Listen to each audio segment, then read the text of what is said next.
let's look at how you can select the right asset manager for you, even if they are located outside of your home country. So we, as a Swiss-based asset manager serving US clients, are looking at it from the point of view that you, as a US-based client, are looking for an asset manager that is based in another country, like for example, Switzerland.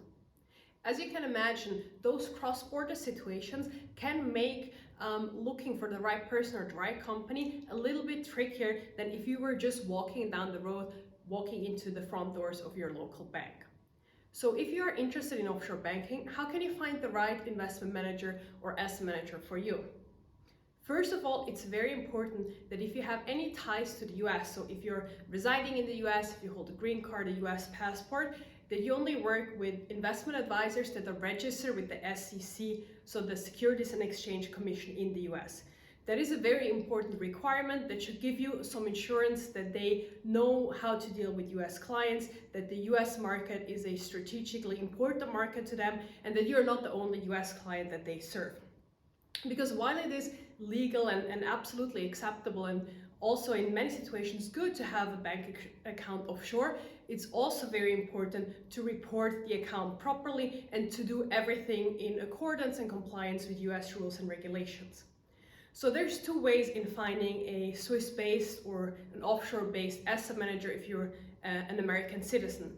One, you can go on the IADP website where you'll find an overview over all registered investment advisors worldwide. So there you can filter for specific locations, be it cities or countries, or then even more straightforward, just type it into Google. There's plenty of offshore asset managers and investment advisors that have very good online pages and very good places for you to find information on them if you just Google them. So once you have found a company that is compliant with US rules and regulations, that knows how to deal with US clients, it's very important for you to compile a list of questions that are important for you to ask. So they could be, for example, about the minimum investment sizes.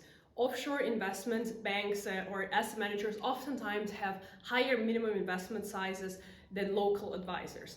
Then something else to look out for is the fees. Is there an all-in fee? Are there any hidden fees? Where do the advisor and where does the company generate revenue? And then of course also very important is who will be taking care of your money, who makes the investment decisions, and what kind of backgrounds and education do those people have. And then you also just want to make sure that you have a good feel in general in terms of the investment philosophy and the team culture that you see displayed on the website.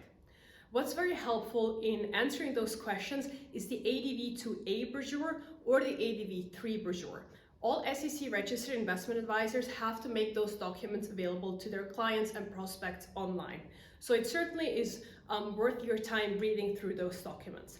And then of course, setting up a personal discussion. So if the registered investment advisor is based in another country than you, a personal meeting is not often possible. Even though a lot of the advisors travel to the US regularly, they might not come to a city near you. So it's oftentimes easier to set up an initial call either through the phone, just very regular conversation throughout the phone, or then have a video meeting over Zoom, for example, or Skype.